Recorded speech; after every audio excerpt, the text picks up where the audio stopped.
We have Dr. Jay Salerno on Columbia's Hottest Podcast. Welcome. And so episode 25, your wife, Dr. Megan Davidson, was one of the first people that we had on here. Yes. That was probably 2 years ago. I remember it very well. She'll kill me for saying this, but she was freaking out at home saying, I've never been on a podcast. What am I doing? Like, do I have to prepare for this? I don't know. What? Right. Yeah, she did. Just be yourself. She was great. Yeah, it was. Yeah. And so, we'd never had obviously we knew very little about pelvic PTs. Right. So we're hoping we can talk to you about what you're doing. I know you're more on the injury side. And yeah. So stay maybe just a little closer to that mic. There we go. Perfect. Sorry. Do you need to say that again? No, you're good. No, just keep rolling. Yeah. We never edit. I love it. We never edit. Just keep it live. Yeah, so my wife is obviously a pelvic floor physical therapist. I joke she treats everything you don't talk about at a cocktail party, although she tends to, which is great. She's doing fantastic for herself. So I'm a little bit more in the orthopedic sports world. So, I always joke my ideal patient is the weekend warrior. Like I'm my ideal patient. Yeah, like CrossFitter, runners, older. Yep. Anyone 25 to 55, 65. That likes to stay moving, be active. And we just kind of, realize we're going to take risks and we live with that and we might injure ourselves and whatnot. So I would joke, like, I just ran a marathon. I blew my knee up. Like, I know a PT myself. Like, you got to do the rehab things. CrossFitter, shoulder pain, overhead squats, stuff like that, whether it's a strength issue, a stability issue. I'm all about keeping Columbia moving in the gym, tackling the outdoors, living the lifestyle you want to live. Like no one wants to sit at home and do nothing. Marathons. I ran my first marathon a year ago. Yeah. And it was miserable. So I ran it with a good buddy of mine. His name's Josh Vaughn. He's a PT over at Fort Jackson. And we trained for 4 or 5 months and, he's in better shape than I am. And, every Saturday morning, nice and early, we meet down the canal and just, progressive build and taper and build and taper. And we went for it. So we ran the marathon up in Asheville and we had trained in cold weather. We got some cold Saturday mornings and race day comes around. It is 31 degrees and 10 to 20 mile per hour winds. And I'm just thinking, oh my God, like spin zone. This is perfect. I'm from Boston, cold weather guy. Perfect. Yeah. I'd rather be 30 degrees and windy than 75 and sunny. Out and back course, you essentially had to run it twice. And so first go around was fine because you can kind of hide in the packs between, people run the half marathon, run up to this pocket. If you're passing folks, protect yourself from the wind a little bit. Second go around, different story. It is wide open. There's no one within 200, 300 yards of you and the wind's coming straight in your face. Megan, my wife, she had run the half. She found me on the back stretch. She started to run on, cheer me on. I looked at her and said, Megs, not now. I'm in the zone. Like, don't even try to talk to me. I've got nothing. Like I've got 4 miles to go and I don't know what planet I'm on right now. Yes. And you know what's funny is the same thing happened to me, except it was Tom and my wife both trying to cheer me on. And I was like, if you guys go near me or say another word, I'm going to lose it. But something happens where your body just won't work properly. You can't think right. You can't move right. So it was crazy. So all of my training runs, like, when I was, you're not supposed to feel fantastic after running 20 miles, right? You're supposed to be tired and be feeling stuff. That means you're human. So all of my training runs was posterior chain. Like my glutes would kick on, my hamstrings would kick on first, my hip abductors. And race day, I started cramping and I had not cramped once on a training run on one of the long runs. It was cramping in quads. So I'm like, what the heck is happening? I'm like, this is complete opposite of everything I know how to deal with, like just complete backwards. So, you hit your salt tablets and whatever, but I still think 8 miles, 18 to like 25.75, I blacked out. Yeah. You asked me like what happened during that. I have no idea. It's like, I didn't walk. I looked at my splits, kept everything, relatively consistent and just power through. Like put your head down. Do you remember what your miles were? Like what were your times? So I had a couple goals going into the thing. One was don't die. Yeah. Right. Yep. Finish. Right. / don't die. I'll be really proud of myself. 2 is break 4 hours. Right. Oprah ran a marathon in a little over 4 hours. Like, I need to beat Oprah. Oprah did? No. Oprah's a marathon runner. Wow. Kevin Hart. You got it. Can you So- fact check that? Because that sounds It was 4 too something. I was wild. like, I need a 3 on my first number on this time. Like, I'll be really proud of myself. I was like, Oprah is not running a faster marathon than me, a so-called sports physical therapist. Like, we need a notch in our belt here. So I finished time was about 3:48 in seconds or so. Goal here was, obviously be sub 4. Anything sub 3:50, I was gonna be thrilled. I would have done a backflip had my legs worked after the race. But splits, it was running with my buddy, and we ran the first half together, and that was kind of a plan. Like, we're sticking together. You're not going to run too fast. Like, you're not going to run too fast. Keep up, teamwork. I'll take the win for this mile. You take it next. Really trade it off. And then I started cramping up. I was like, I got to slow it down, like, preemptively. And he went ahead and he finished in front of me because he's an animal. But so we were running, 3:15 pace, 3:15, or Wow. excuse me, 8:15 pace, not 3:15. Good God, that's not human. About an 8:15 pace, first couple miles, looked at Mosh, was like, we're going fast. And everyone says, don't go too fast out of the beginning, but send it, right? Yeah. So I held on to that for the first 10, 12 miles and was like, all right, I'm going to slow it down, drop down to about 8:25, 8:30, held on to that for as long as I could. And then the wind came on the back half and it was like, just move, just keep going forward. That's wild. Yeah. But I look back at my splits. And, sorry, stay in front of the mic, Jay. Pay attention. I get excited. I'm sorry. You can bring it back. I can bring it back. All right, perfect. I like to lean back. We'll get comfortable. It was fun. So everything was under 10 minutes. My slowest mile was like a 9:50, and I thought that was pretty That's cool. really good. So Well, and so we've Because been. wait, Randy, what did you finish? in? So my brother Just texted so me we and know. said, he 2 days ago texted me, what did you finish your marathon in? Yeah. I said, I don't tell people that. I just say I finished and I just refer to it Let's as say the Oprah beat it. marathon. Now But we now know. that I know about Oprah, let's She see. won. 4:29. Yeah, it was. 4:29. That makes me feel so bad about myself. So I didn't mean to choose Oh, violence man, today. I know that. So we've been having this argument about who's healthiest. What does it mean to be healthy? Sure. So we had a group of 12 chiropractors. We were hanging out with them, and Tom kept bringing it up, saying that he's in the top 5 of health all out of think they're everybody there. healthy. But everyone there thinks they're Everybody the healthiest. thinks they're the healthiest guy there. Okay. Maybe a few don't think they are, but There's a few that know they're They not know. in the top 5, but everybody it seems like has their own metrics for who's Sure. the healthiest. So we've been going back and forth about, well, can you run a mile in a certain time, Sure. or can you do a certain amount of push-ups? So there's the physical side, and then Right. how the many mental health injuries have you side. had? How often Sure. do you get injured? And then there was how much do you sleep? What's your stress like? What's a life insurance Sure. policy say when you go get your Right. blood test done? Right. So I want your thoughts on that, because when I look at marathoners, I don't always look Sure. at them Absolutely. and think, oh, this is the healthiest group of people. Sure. Even though they're objectively fit, their cardiovascular system, Right. I don't necessarily think that they're super fit. And when I go into a hospital, I don't look around and be like, oh man, these doctors and nurses are the healthiest Yeah. people I've ever seen in my Absolutely. life. So the areas that you would often go to look at, or even sometimes you look in the bodybuilder space and you're like, Mhm. this guy looks so fit, and then Right. he's having a heart attack and you find out he's on all these drugs and steroids. Yeah. So maybe give us some of your top things that you think makes a person healthy. Sure. So I'm a physical therapist. My job is to look at people and figure out what's wrong and fix it, essentially. Right. So we were joking a second ago. It's like, here's the eyeball test. Right. And you could take this one of 2 ways. It's like, look at someone move, etc. But then the joke way is look into someone's eyes. Right. Are they healthy? Like, look into their That's soul. good. You know what I mean? yeah. Tom, look at me. I don't know. He's hiding Oh. something. He's got a skeleton in his closet I thought that somewhere. felt good. I don't know. He's, I went straight he stinger went, he eye. went straight. Say he I went- overcommitted. He's trying to hide something. He's I got went some bug unhealthy eye. habit under it. I do. No, You do. but in all seriousness, it is the whole picture, right?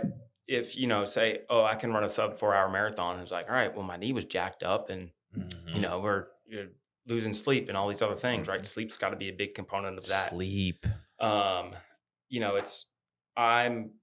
My whole MO is like, I want people to be able to move how they want to move.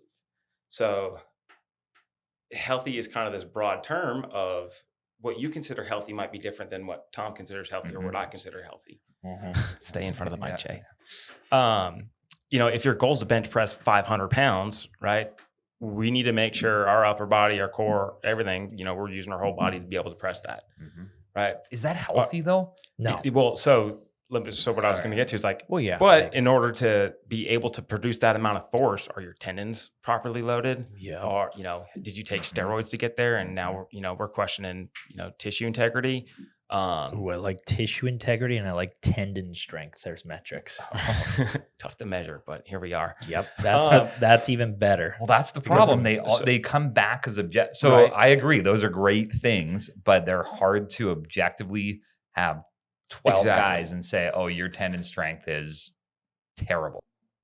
I kind of like the idea. What was the other one? Tissue. You had tendon strength and Tissue integrity. Like, integrity. so what I mean by that is like, all right, can you bench however much you want to bench and then feel halfway all right afterwards, right? We could all go to the closest gym down the road, 1 rep max, absolutely everything. We're 3 decently fit guys, I'd say, right? Yep. Do decently well. Are we going to be all right tomorrow morning when we wake up? Or are we going to be like, oh my God, I can't even bend over to feed the dogs because I just jacked my back up trying to squat 500 pounds. Right. Ability to recover, I'd say is huge. Recover. How consistently can you perform? Yeah. Well- Recovery's goal. Well, let's talk about the bench press one and we've talked about this many times before, but we had personal trainers sometimes come in to apply to work with us. Okay. And one of the things we try to do is we'd ask them normal questions, but then we would try to joke around or ask questions and see, can they joke? Are they normal? Do they understand basic social cues? Sure. And we would ask one of them, the very first one, we asked them, do you think Tom, and I was trying to get a feel for if she knows personal training type stuff. So I said, how fast do you think Tom can run a mile? And she said something ridiculous, like 4 minutes or under 4 minutes. So we were like, all right, she's never ran a mile in her life and she doesn't understand what it takes to run a 4-minute mile. But then we said, all right, how much do you think he can bench press? Was it over 200 pounds? Yeah. Can I bench press more or less than 200? 200 pounds. Flex for me. I'll tell you right now. It's close, but I'll give it to him. Yeah. I mean, is the camera getting this? Look at that. The shadows are right on that. And you have been doing I have. a lot of F45 stuff. But the idea of her staring at him, and she asked that, but It was awkwardly long. You answered right away, which is normal. Right. She took 20 seconds, dead silence, Silence. staring him up and down, shoulders, arms, and then said, "Nope." How do you She feel didn't after get that she happened? didn't get the job. Yeah. I mean, that was yeah. pretty evident. So I mean, along with health metrics, I like like adaptability, Right. and ability to handle just anything, stress, toxins. Right. And so to that point, like when we go on these trips, we have fun. Right. Meaning there's alcohol consumption and Sure. guys running 40-yard dashes at midnight. I mean, that's just what's happening. That's just a normal Tuesday for me and my friends. Golf, but 3 rounds of golf sometimes in 36 hours. And that was my thing is like all these guys, and we have this saying like, don't let the old guy in, because we were celebrating 40-year-old birthday parties. And so anytime, like, they're just getting sleepy. They wouldn't be able to, like, oh, my back hurts, I'm stiff. It was always complaints. And that's where it came from. Like, dude, I'm one of the top 5 healthiest in this room was my claim. Right. Because they're just never able to do anything. And that's where I was going with all I gotcha. with all that. But they didn't like it. But I mean, that's important, right? You want to be able to play 3 rounds of golf on a weekend. For sure. You want to be able to run a 40-yard dash to prove you still got it, right? That's the fun of living, right? We don't want to just. Have you guys ever seen the Instagram memes? It's like if we lived how we trained, and it's like people picking up a box or like a pen off the ground, and they're doing like a proper single leg deadlift and like turning, and there's no spinal rotation or anything. And I've never seen and I laugh every single time. It was like we don't live life in this plane of lift this up, turn it here, set it down. There's one guy that doesn't. They're hysterical. I stop and go into a rabbit hole every time I see him. But you want to be able to live and throw a football around or throw a Frisbee with your kids at the beach or chase the dog at the park, right? And so one of the big things in, my philosophies on treating people is the biggest thing we can do on our first session is talk. What do you need to be able to do? If you want to be able to play 4 rounds of golf in a weekend, all right, let's make sure we're capable of doing that. Do you have range of motion restrictions? What's limiting you from getting there? Is it want to, if I do a lot with sports, right? I got to get my 40 time faster so I can go catch this football over this guy's head, or I got to get my vert up there, right? Yeah. Or man, if I'm a lineman, I've been getting thrown on my butt. I've got to develop more lower body strength, lower body power. It hurts when I do this. Why is it hurting? Am I compensating from somewhere? Right. So do you do like, do you do a lot of filming to like watch people do movements and break that down? Yeah. So one of the directions in which I see not just physical therapy, but a lot of healthcare going, right? It's online, it's technology. Yeah. There's 10,000 different apps out there that say, hey, we can assess this movement breakdown. Yeah. We can get objective data off these numbers or force plates or whatever. And a lot of this is fast movements, right? To the untrained eye or even the trained eye, like watching someone try to throw a baseball 95 miles per hour, right? You need some type of assistance to break down mechanics and be like, all right, well, if you got elbow pain coming off of Tommy John surgery, right? What are you doing? You compensate from your elbow? Do you have a limited shoulder rotation range of motion? You can't put 95 miles per hour in real time into the eye and say, and be able to look someone dead in the eye and say, this is what's going on. I'm sure of it. Just by playing catch with you. Right. If I'm just playing catch with you, I'm making sure that ball doesn't hit me in the teeth. Right. So yes. So there's a lot of video slowing it down, getting your angles, making sure your range of motion, right? And it's head to toe. It's not just, okay, well, your elbow pain might be coming from, you don't have hip rotation range of motion to be able to generate the appropriate amount of force, or better yet, slow yourself down, right? And it's got to go somewhere, and it might be just showing up in your elbow, even though we got to fix your hips. Does it seem like more people are getting injured these days or less? It depends who you ask. Well, and I guess you can put into subcategories. What does these days mean? It used to be when I was growing up that we'd play hockey in the winter, and then we would do track in the summer, and then we would do badminton and volleyball. I played 5 different sports. Badminton? Sure. Wait, what? I was good at badminton. But I just play it, and it wasn't even necessarily that I liked badminton. It was just next there. sport. It was like hockey ended. I don't even think that's how you say it. Is that He's really pronouncing the end. Yeah. Badminton. Badminton? Badminton. Threw a little flair on there. Yeah. So I looked at it as more well-rounded. I was an athlete that was primarily playing hockey, but also could do all these different sports. And I think it helped prevent injuries. But now I'm seeing volleyball players coming in where they're playing 12 months out of the year and they're blowing out their knee and they're hurting their shoulder, but they also have way more technology now than they did when I was growing up. So I'm not sure how that blends or what it looks like. I'm actually really glad you asked that question. I could get on a soapbox about this all day long.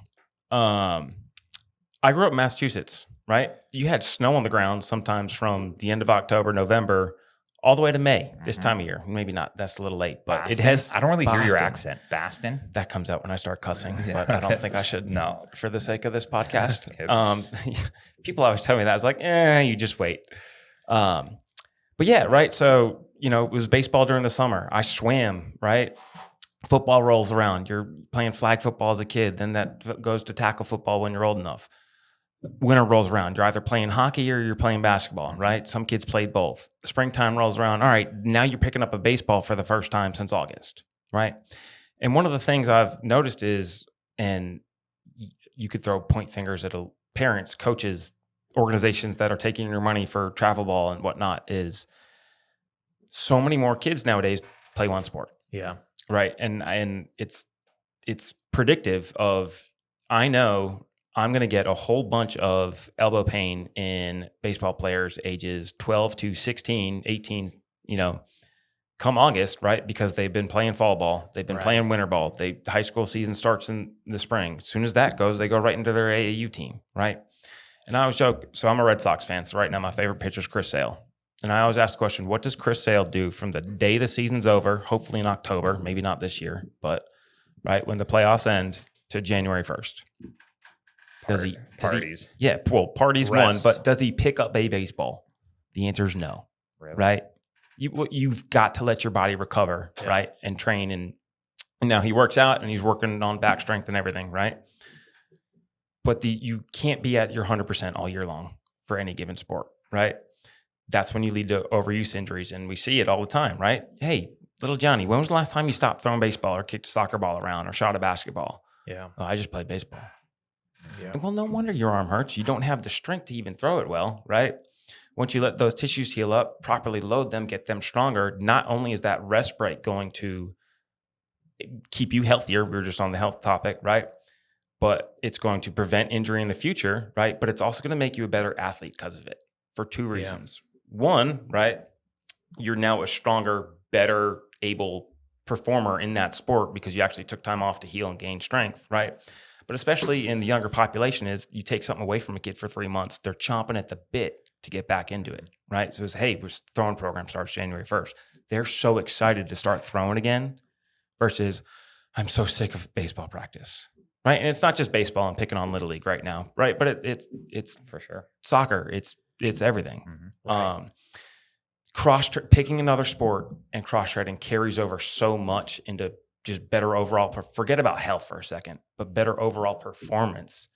That hey, the footwork you're going to learn in agility, right? That's going to help you steal second base. Yeah. Right. If you go play basketball in the winter, right, your vert jump and everything, well, that's going to help you go climb the ladder and pick this football off and return it for a touchdown going the other way.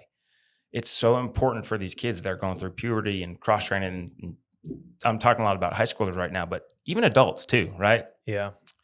If all I do is run and run and run and run and run, and I don't strength train, well, yeah, I'm going to get hurt because I'm not strong enough to handle those miles on the road. Right. Right. You've got to mix it up. And, a good training program incorporates that. And I'm not saying don't run for 3 months out of the year, but you've got to make sure you're addressing the other needs. So I'm really happy you asked that question. Yeah. Well, so if Tom does the same type of workouts 4 times a week, or my wife had this too with Orange Theory, where she was doing 5 days a week, or kind of what happens is you get in these unlimited plans at the gym, and then you want to get your money's worth, and you also feel great when you go. Because you get a good sweat in. You love the community, the whole thing. So you end up going 4, 5, 6 times a week. And then you look back and you're like, whoa, I've been doing this for 6 straight months, 5 or 6 days a week. What does that look like to do it in a good way? So there's differing opinions, I would say. It's my opinion. You don't want to do the same thing every single day of every week of every year. Same type of workout or same? So like Orange Both. Theory is sure, I got quote unquote different workout. They're great. I've gone to Orange Theory before. My wife goes to them. We'll pick on them for a second, right? If we're doing a HIIT workout or a high intensity workout, we're gonna run, and then we're gonna go lift, and then we're gonna go on the rower, then we're gonna run again. The Orange Theory does a good job of changing things up a little bit. Their structure of their hour-long class. But if you're only running, and then you're doing 3 different lifts, and then you're on the rower, right? I'm hoping those 3 lifts are going to be different every day, right? Throughout the week, right? Yeah. If we're only doing bicep curls all day long, right? It's the joke of this guy with sweatpants in the gym that never hits leg day. Mixing it up doesn't necessarily have to be every single day I'm doing something different. I like to think more in terms of monthly, right? So you've all, I'm sure, probably heard of like training programs where, you got to, create muscle confusion for your muscle to get hypertrophy and grow bigger. I think that can be overdone a little bit on, I did, bicep curls yesterday, so I can't do them again today, or I can't do them again this week. I got to change it up. You got to think more, I would say, monthly with that. It's like, all right, we're going to go through this 6-week program on progressive overload, but this, you might plateau a little bit. That's the time to change it up. Gotcha. If you're trying to get stronger or something, making sure it's just the progressive overload is going to help you stay healthy, right? Here for the Health of It podcast, right? Try to avoid injury, right? If you do get injured, it's going to help you, recovery wise. I'm kind of going off on a tangent. I forget your original question. I don't even know if that answers it. Yeah, just is 4 times at the same type of workout. So F45 does a really good job changing up what you're doing. I took an F45 class this weekend. We were on vacation. It was good. Yeah. Oh yeah. They're great. And even when I've gone, I've loved it. Mm-hmm. And it feels different. You're doing different lifts, different workouts, but it's always 45 minutes. Mm-hmm. It's always how many stations is it? They mix it up. Different I think they do a nice so maybe job. So maybe that's right. Like it could go as little as 6 stations up to 14, I think. So then they mess with times, they mess with the weights. So maybe that's the key to it. Yeah. And Shannon, who's the manager over at Vortex Shout at 45. out Shannon. Yeah, shout out Of course. Shannon. She's great. They're very friendly over there. They're fantastic. I'm going to be over there in a couple of weeks, actually, with table set up, talking to some of Really? those folks. Cool. Yeah. What's the date for that? June 17th. 17th. I'll post about that probably this week or so. All right. What's your Instagram for people to follow you? It's at Salerno Sports Therapy. So it's my last name, Salerno Sports Therapy. Yeah, cool. And is that how people reach out to you? They DM you or Yeah. call you? Really, however, you can text, call, DM on Instagram. I've got a website. I've got a contact form. If you want to fill that out, I will reach out to you as soon as I possibly can. What's the location? Did we tell? No, we haven't gone over Yeah, that. let's talk about that. I'm in the same space as my wife right now. So it's a really cool setup. So she's kind of got her pelvic floor area. And then there's also a common space with squat rack, dumbbells, some of the more lifting equipment type stuff. I've got a treatment room off of that. We've got your basic bands and everything. So we're right on Millwood Ave, right downtown Columbia. Easy parking, everything. That is Emily Middleton and Yes. some of them. Who's the Yep. other? Is there someone else in there too? I think. So it's Megan and Emily, and then I'm kind of more in the backspace there. Okay. And then some counselors and therapists actually just moved into the unit upstairs. Cool. In that building, so it's kind of cool. It's Yeah. a little bit of a one-stop A shop. wellness hub. Yeah. Yeah. So Exactly. being married to a physical therapist. Yes. Do you guys work on each other? And I know she does internal stuff. Have you I ever- should have known this question was coming. Because when she mentioned guys, of course I assumed like all the pelvic floor was women, but then she said she was starting to see Yeah. guys. Then I thought for sure her husband has to be the test dummy. Thankfully not. I think she knows better. No. But so she'll treat men. I think male pelvic floor dysfunction is like, we're shy. We don't talk about things. Right. It's probably way more prominent than even I realize, and I hear about it at the dinner table every night. I think I practice on her way more than she would practice on me. Yeah. She stretch my hip out sometimes or whatnot on, hey, I learned this new technique at this course. Like, let me try this real quick. I'm like, all right, fine. But yeah, being married to a PT, it's cool because we have the same, education. We're both doctors of physical therapy, but our days look extremely different, right? And then they look extremely different from someone who works in the hospital setting, Right. Working, in the neurological setting or traumatic brain injury, inpatient, outpatient, home health, et cetera. So it's one degree, but what you do with it is really what you make of it. Yeah. So Megan's outpatient too, but her patient population is extremely different from mine. Mm-hmm. And the type of things I like to treat. And that's one of the things I think with physical therapists is you got to get really good at something, right? And people always ask, "Oh, do you want to specialize, or like, do you want to specialize in shoulder, or or do you want to be a hip physical therapist?" And one of the things, and it's mostly aunts and uncles and cousins and folks looking for free advice like that. Oh, well, what are you going to do? You know what I mean? It's tough to specialize.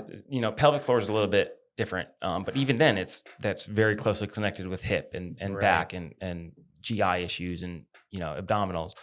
So like specializing in sports is like, all right, like I mentioned before, you might be having elbow pain, but I got to fix this hip issue. So to free up space, we're not putting that much stress on it. Right. So it's more of what I like to say is you specialize in a patient population. Like, I'm really good at treating these injuries. This is what I like to do versus, if you put me in the middle of a hospital with a stroke patient right now, I'm like, I don't know what to do. You know what I mean? Yeah. So it's different. So you want to kind of create your niche and say, hey, this is what I like to do. This is what I'm good at. This is who I enjoy working with. Right. And become really, really good at it.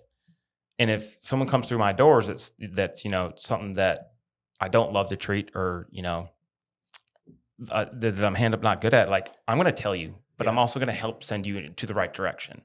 And I think a lot of times, one of the problems with our profession is general clinical just take whatever they get through the door. So you got someone trying to treat an ACL, which is a 9-month to a year out injury, who needs to be working on, it's if they're far late stages out, running, cutting, jumping, powerlifting, right? Yeah. And you're treating them at the same time as, total knee replacement. Like those are two vastly different patients that need a lot of different attention, and trying to, mix and match those is like, you got to do what you're good at, right? Yeah. You want to go see someone who likes to treat what you're dealing with, right? And who is extremely knowledgeable in that area. Yeah. What's like a first assessment look like for you? Sure. Just kind of walk us through. If somebody calls you up and wants an appointment, kind of tell them what to expect. Sure. So one of the things is like, if we meet or you reach out, like, I'm going to call you, I'm going to see if we're a good fit, right? I'm going to try to talk to you, figure out, hey, what's going on? Did you have a mechanism injury? Has this been going on for 6 years? Really making sure like, hey, there's a pretty darn good chance I can help you. Yeah. Like, I don't want to waste your time. I don't want you to waste mine. Like everyone's busy. And I think people have really appreciated that. There was one patient that came to us like, man, I just don't think I'm a good fit. Like, I'd love to help you, but I know someone in the area that's actually probably a better fit for you. You're going to get better care because of that. And then that's just being ethical to me, is like, hey, if I know someone else is better suited for you, like, I'm going to send you in that direction. Mm-hmm. And same thing, if someone says, oh, this kid's a sports injury, right? They send them back to me, right? So typical first session, right? It's all about, the biggest thing we can do is talk. Yeah. Talk into the mic, Jay. Randy's getting mad at me now. That was strike three. I got an out. Right. So say you're coming to me with knee pain, right? You're a runner, right? So just ran a 4-minute mile. Yeah. There you go. A 4-minute mile. Yeah. Just set a world record, but yeah. Right. So we're going to talk. We're going to figure out how long this has been going on, right? We're going to really dive into your history. I'm going to ask you a whole bunch of questions because you might not think it's relevant, but it could be. You know what I mean?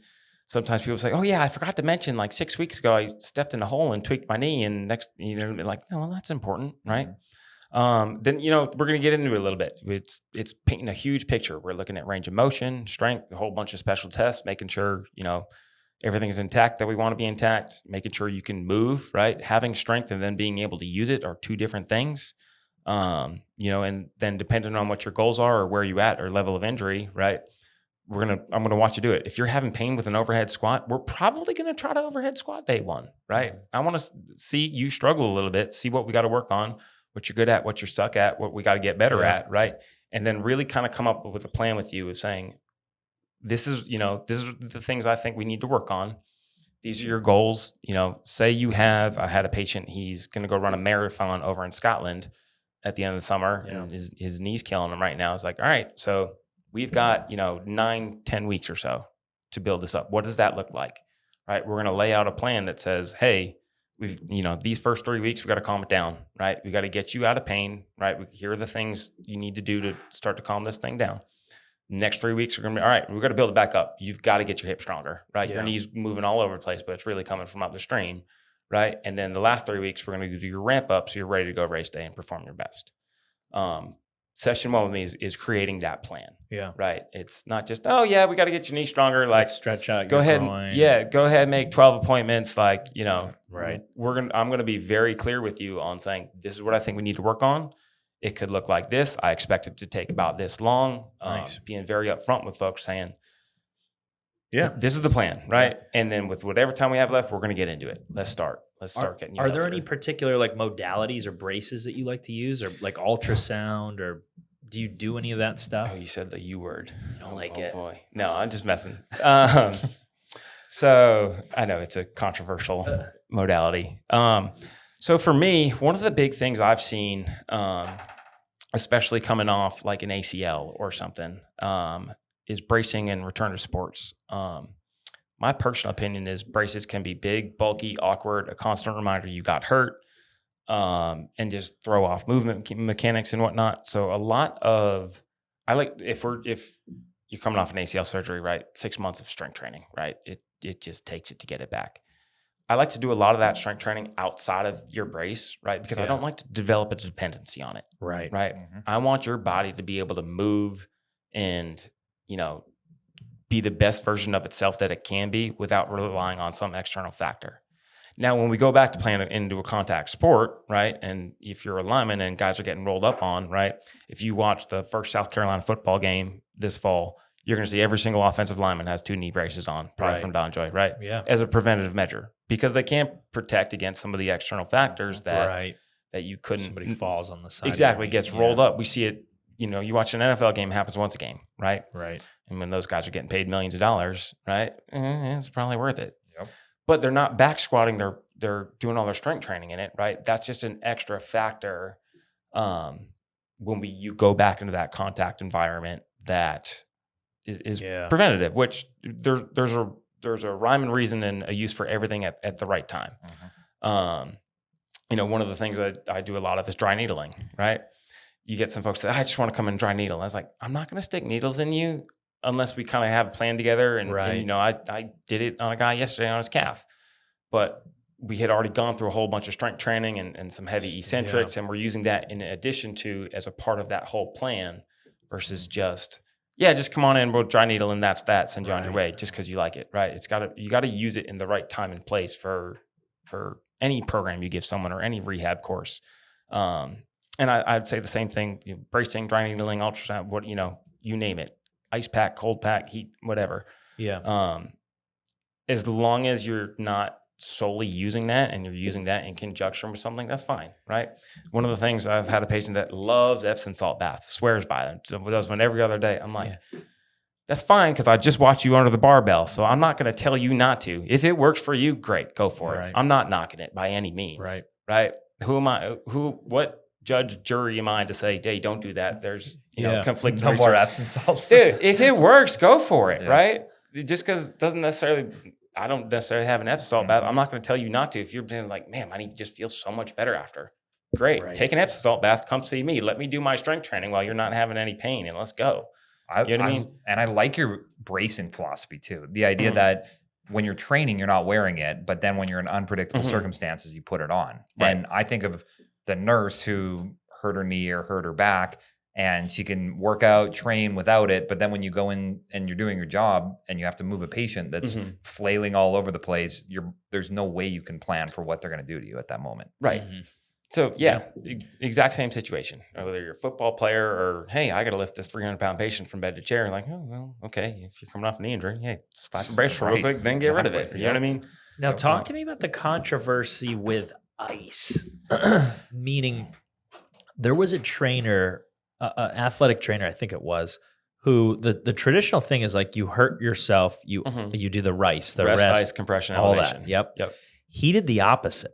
His was like heat it, keep it moving, don't compress it. Like basically just reversed everything, mainly looking at it like the injury is heating up because the body wants it to. It's swelling, so it needs to expand and recruit more. Like basically just walked it through. I was like, oh my God, it makes a lot of sense to not do what we do the rice, but actually go complete opposite. What are your thoughts on that? Just because I've seen it both ways, and I don't know if there's been any outcomes that have been better or worse. I guess the first thought would be what are your goals, right? I'm a grieving Boston Celtics fan, and Jason Tatum rolled his ankle on play 1 in game 7, right? So if he's saying like, dude, I got 47 and a half minutes to get through here. No, we're not slapping a bag of ice on and throwing it up over his head. Like we got to play now. Right. So the big thing, like, hey, he rolls his ankle, right? Yeah, that's probably not going to feel too great, right? Now, right, it's game 7 of the Eastern Conference Finals. Like, you're not sitting this one out. Like, there's no question about that, right? So you're not going to throw ice on it and say, you'll feel better in a couple of days from now. We'll play the game then. It doesn't work like that. Right. In the tunnel at halftime, I'm sure he was on a bike, keeping that thing moving, right? Because he's got to get through this next hour or so, right?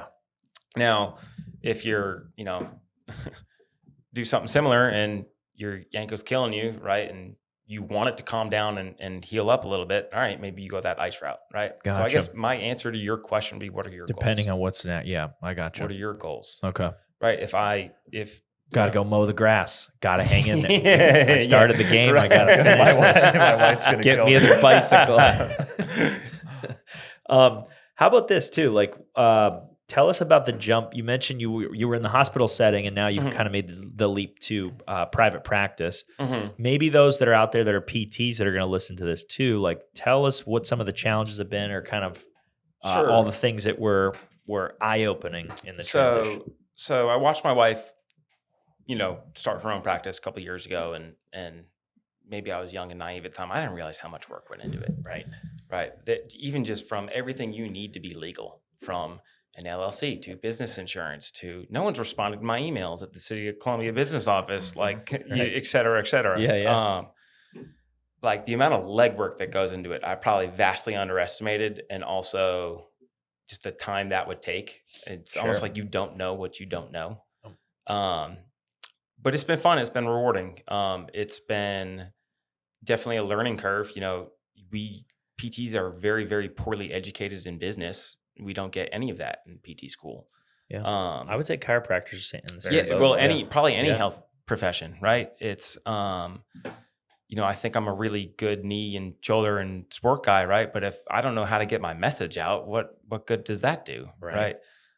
So learning as a I guess entrepreneur and in a very much still in a startup phase of running my own business, there's a lot that I had someone describe it like you're trying to drink out of a fire hose. Like it's just so much is getting thrown at you, and it's keep your head above water. Hopefully you're turning a little bit of a profit, and you make mistakes along the way, and I should have handled that situation a little differently, or you realize, I don't have a front desk person to say, hey, could you call this person back and ask if they can move here or see what's going on there. It's like you're the owner, you're the PT, you're the front desk admin person, you're the janitor, you're everything in between. And it's definitely been a little bit of a shift, but it's fun, it's exciting, it's rewarding, right? Yeah. When you get a really great patient outcome, you're like, wow, I handled that start to finish. Everything was on my own. Like that person met me at this CrossFit gym. They're going back to doing everything they want to do. I set up their appointment times for them. We got their treatment session. We built a plan. We communicated with them while they're doing their plan on their own, saying, hey, how's this going? Did that go well? Do we need to change up what you're doing outside with me? And then they're referring their friends in too, which is also nice. The hope is you do a really darn good job, and then word of mouth starts spreading, right? Yeah. So it's been definitely been a learning curve, but it's exciting, right? Yeah. That's kind of the fun part of it. Yeah. It's like I'm learning on the fly. Yeah. Like I know more this week than I did last week. I'm going to know more after talking with y'all than I did before I came here today. Yeah. And that's exciting to grow not only as a PT, but as now a business owner, and then also as a person as well, right? Yeah. It's more experience under your belt saying, hey, wow, I started a business. It's, I like to think it's doing halfway okay. And you get next to none of that in school. Right. So it's almost trial by fire, and I'm very lucky, Megan started her own business, but our business models are very, very different. Even though we're two out of network, PTs, it's like what she treats is different than what I treat. Like how she runs her business and her structure is a lot different than what I'm doing with mine. Sure. So it's been fun. It's definitely exciting. It's scary as heck sometimes too. You're like, what am I doing? Like I haven't slept in 2 months. I'm working every day now. Like, Exactly. Like it's definitely a grind, but that's part of the fun, right? Yeah. And one of the pieces of advice I got was like, it's about the journey, not the destination, right? Hopefully I'll appreciate a lot of the hard work we're putting in right now. Whether it's coming on podcast, this is fun. This isn't necessarily hard work, but just the hours and you're in late nights and lack of sleep because your mind's thinking, and then it's also thinking like, I used to stand at Walmart. Yeah. So when I first opened, I had a booth I talked the guy into get me a table at Walmart, and then here's where it like really hurt my ego. When people would walk up and be like, hey, do you know where the Tide is? Or like asking me, I'm like, I don't work at Walmart. But I met a lot of people, and that's like what started building my practice. Was like, I just had to get out there wherever people were was what you had to do in the beginning. I had a booth, and every Friday I would finish at noon in the clinic, and then I would be there all day. It was at a mall booth. And then all day Saturday, and then Sunday I go to church, and then noon to 6 I would do it on Sunday, and then everyone that you met is coming in on Monday, so that's a whole different world. But I don't necessarily know that younger PTs or chiropractors are ready for that, because I feel like sometimes they're coming out like, I'd like to work 3 days a week, and I just need this many hours, and like I'm off the clock right now, and you're like, wait, off the clock? What does that even mean to be off the clock? Right. That's a good question. And eventually you do like Yeah, hire people yeah, and things grow and you figure out eventually, your yeah, systems. that's the goal. You get to that point where someone can answer the phone for Yes. you, or help you with your schedule and help patients with whatever needs come Right. through the door. Yeah. But as a startup, it's a grind. Like, it's fun. I wouldn't do it if I didn't enjoy doing it. Right? You're essentially creating an ideal job for yourself and hopefully others down the road, so that other people can have a job that they really enjoy waking up and going to every day, and being able to help people. And one of the big things is like, at my core, it's like, I'm about other people, right? I want to be able to help as many people as possible in the best way that I know how, doing all the cool stuff that we paid hundreds of thousands of dollars to go learn how to do. Mm-hmm. And I want to be able to share that with folks. Yeah. So by creating your own businesses, and you're in control of that. You You get to decide who you work with. Are you a good fit, or are they better off somewhere else? Yeah. If they are a good fit, like, I'm going to bust my butt to make sure you get the best healthcare possible, right? For your sake, right? Yeah. I want, business. Yeah, you go tell all your friends, Jay's great, whatever, fantastic, right? Whatever. But that means I get to help more people. Your friend's shoulder problem, but I saw you for your knee. Yeah. Right. It's all about making sure people get the best absolute care possible, is kind of at the core of starting this whole thing. Yeah. Right. And I will say, as a shout out to you, anyone that I've referred to you has come back raving about you when I talk to them next time. So Thank you. What originally got you into PT? I don't know if we touched on that. Like, how did you know you always wanted to be one? So I'm glad you asked that question. That's one of the probably the most common questions I get, and I don't have a great answer. Yeah. Same. I always kind of knew I wanted to go into healthcare. I'll back the trolley up way back to like first grade or so. My grandmother lived with us.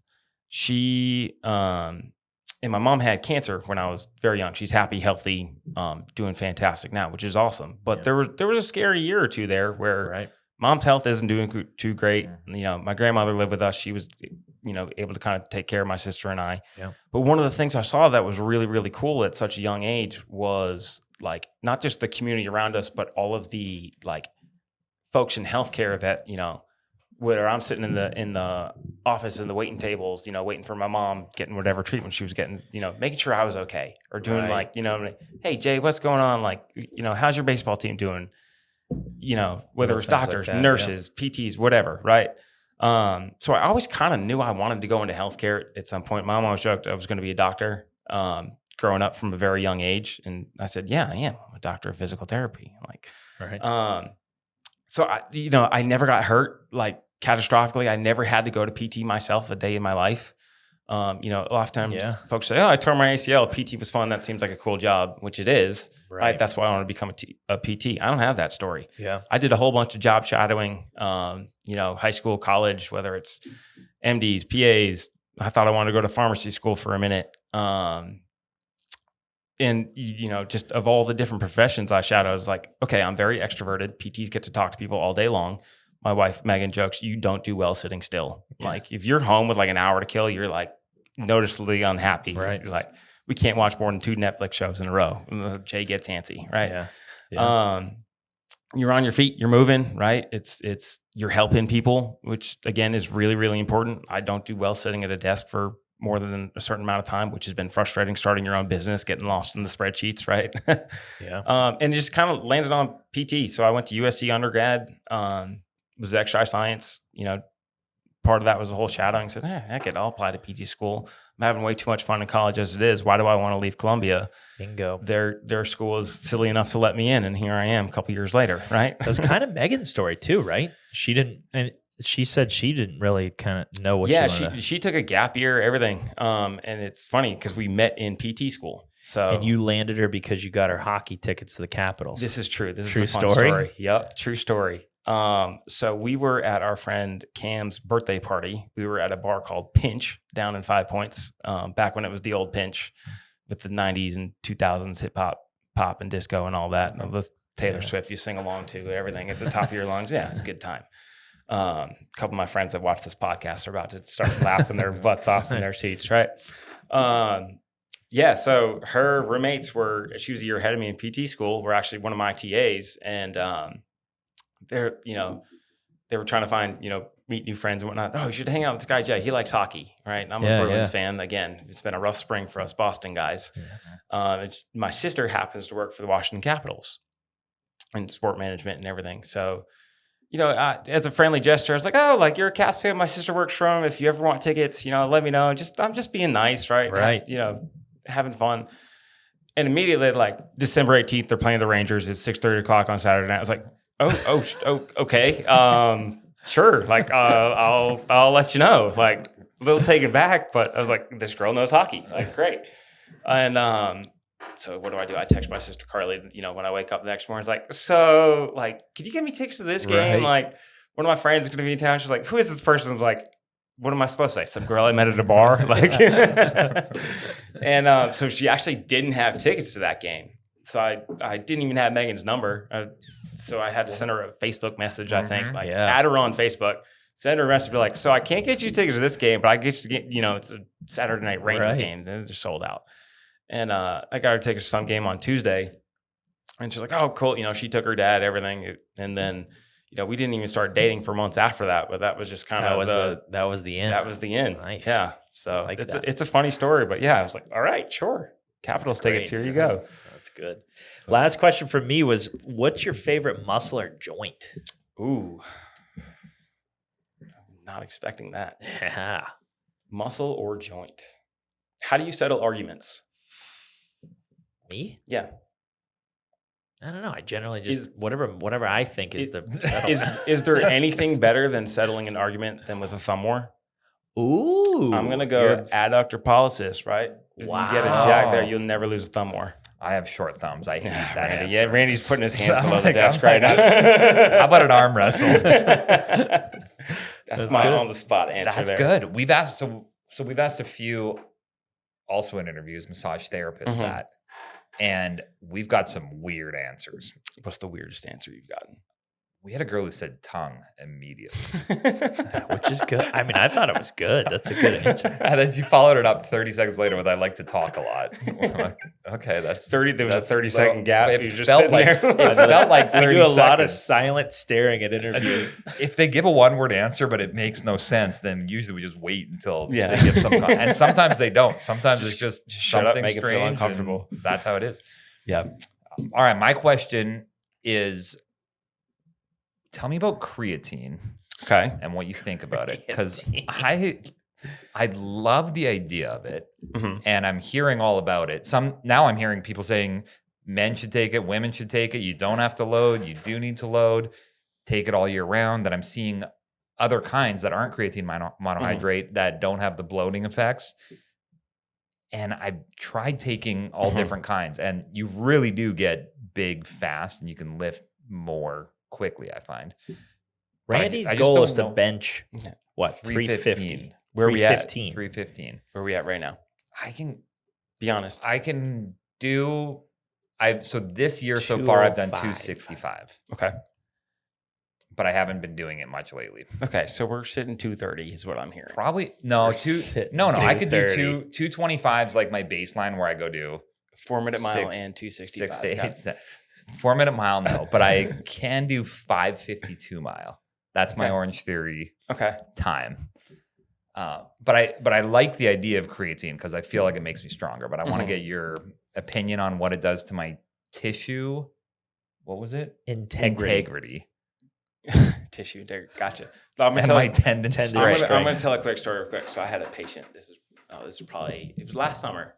So it was about a year ago, and 13, 14-year-old girl, and she came up to me and she said, all my friends are taking creatine. Should I take creatine? I'm like, okay, I'm not going into nutrition with a 14-year-old girl when mom's going to come in screaming at me saying, what did you tell my daughter to do? Right.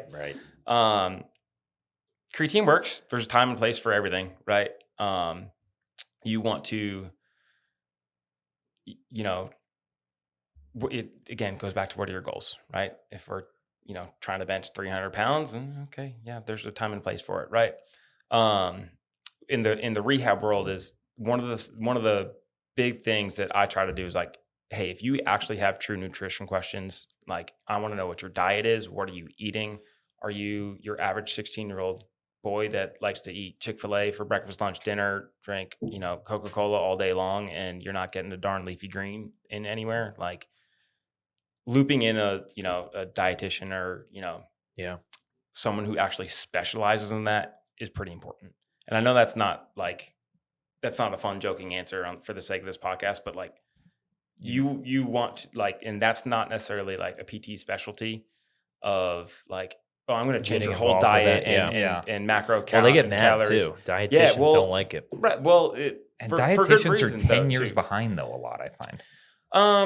Well, I'd say that about any profession, right? There are a lot of good PTs out there. There are a lot of terrible PTs. There's a lot of great chiros. There's a lot of horrible chiros. There's dentists, a lot of great nutritionists, right? There's a lot of folks that are stuck in 1990. Yeah. So being able to network with the right folks that are, similar minded and understand the whole person of, hey, this person's coming off this injury. These are their goals, benching, 300 pounds. Right. This is where we're at. This is where we got to get to. Making sure you address all of those factors would probably be the most important part of that. So is there any supplements that you're giving to someone who has an injury? And because you hear branch chain amino acids, and then you hear, all kinds of stuff. So that I'm personally giving to them. Yeah, like is it part of it, or what if they ask you? So it actually goes outside of our practice act to get into the whole supplement world. Now, if you've got a question, hey, I have questions about this. Yeah. If I know the answer, I'm going to answer it for you. Yeah. If I don't know the answer, I'm going to send you in the right direction. You say something along the lines of like, this is outside my practice, but if I was you, I would take this, and this. Even protein powder, I feel like most people aren't getting enough protein. If you need 100 grams a day or 150 grams a day, that's hard. It's to a get. lot. Mm-hmm. It's the same thing as water intake. Yeah, people getting enough water. No, people get right. Exactly. That blows my mind too. Right. That people don't. Like I go to the bathroom. He goes to the bathroom all the time. I am constantly drinking water. I'm parched right now. I'm taking a sip of this. Right. That's what I try. So if you're drinking enough water, you're peeing every few hours at least. Mm-hmm. If you're going 5 or 6 hours without peeing, you're dehydrated. I disagree, and I'm saying that's a poor health metric. The more often you go to the bathroom. So it's funny. My wife, because she does pelvic floor and bowel and bladder dysfunction, when I tell her, like, yeah, I drink water all day. I'll go to the restroom, every 45 minutes to an hour. She's like, that's not normal. Yes. Get him. No, we need to have a two versus two argument on this. It's like, yeah, but it's 100 degrees and I'm outside and I'm thirsty. Like I'm drinking water. I just drank 3 huge water bottles. Of course, it has to go somewhere in the next 2 hours. Usually out, right? All right. So I guess we'll end on that note. That's a good ending note. All right. Tell everyone one more time where to find you, what it looks like. What so I'm Dr. Jay Salerno, owner of Salerno Sports Therapy. So we are on Millwood Ave, right downtown Columbia. You can, reach out. Phone number is 803-250-5299. Call or text is fine. You can shoot me an email. It's jay@salernosportstherapy.com. You can reach out on Instagram. We got a website, contact form, real brief, name, email, phone number. How'd you hear about us? I'll give you a call. We'll get to chat and, see if we're a good fit. And one of the things I want to end on is, yes, physical therapy and injury go hand in hand, but you do not need to necessarily be injured to see a physical therapist. Right. Right. So say you're trying to, we'll use you as an example, bench 300 pounds, right? The answer might be a little more simple than, I just need to put more weight on the bar and do it, and put a little more weight on the bar next week and do it, right? You might have some accessory muscles that are weak. And if you want an assessment saying like, hey, this is my goal. This is what I want to do for whatever reason, right? I'm not necessarily hurting, but I'm struggling to get there. Right. See a PT, whether it's me or someone else. Like that's what we're trained in doing, right? Is assessing the body and saying, hey, this is what we're good at. This is what we need to work on. Given your goals, here's how I think we got to get there. What about flexibility real quick? It just popped into my head. Sure. Like if somebody wants to be more flexible, is that still same sort of world, PT? Yeah, absolutely.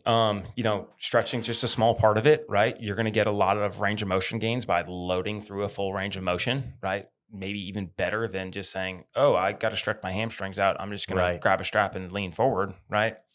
Yeah, you'll get some benefits from that, but we need to do that. And we also need to do heavy eccentrics on a deadlift, right? And low and slow and really stretch those tissues out and et cetera, right? Flexibility can help prevent some injuries, right? If you're Yeah. If you're trying to throw a baseball 100 miles per hour and you only got 160 degrees of shoulder arc, Right. yeah, you're going to get hurt eventually. Right. Right. So we're going to stretch the shoulder out. We're going to load it into those new ranges. Make sure you have strength through that full range. Right. That's going to be the best thing for you going I forward. like it. 20, like how many minutes a day should Tom stretch for? He's looking a little stiff. I am a little stiff. Yeah. I mean, right. It's all part of the whole package, right? What are we trying to get? You know, it's like anything. The more you do it, the better at it you're going to become. Right. So the more you stretch, the more it's going to work. The more you load into those no ranges, the better your body's going to adapt and maintain that new range of motion. Like, do you think it's possible I could ever do a split? I feel Front like that split, just side feels, split. That it would be feels awesome. far. It feels. I mean, I've only But seen you sitting down, so Yeah, it's not great. it Standing. I was about to rip his pants on air, but No, you could do a split almost Eventually, anybody yeah. could eventually Yeah. do a split if they worked hard enough. yeah, for me, it would take me probably a year to get there. But you know what I don't care about? Doing a split, Right. Yeah. right? So I'm gonna spend my time and energy doing other things. Now, if you call me up and say, Jay, I heard you on that podcast. I really want to do a split. Great, let's work at it. Yep. We're gonna see where we're at, where we got to get to. Yeah. Like this is where we got to go. Yep. That's good. I like All it. right. Well, it was great. Appreciate it. Thanks for Absolutely. being on I our appreciate show. y'all having All me right. on. Here We're here for the health of it. for the health of it.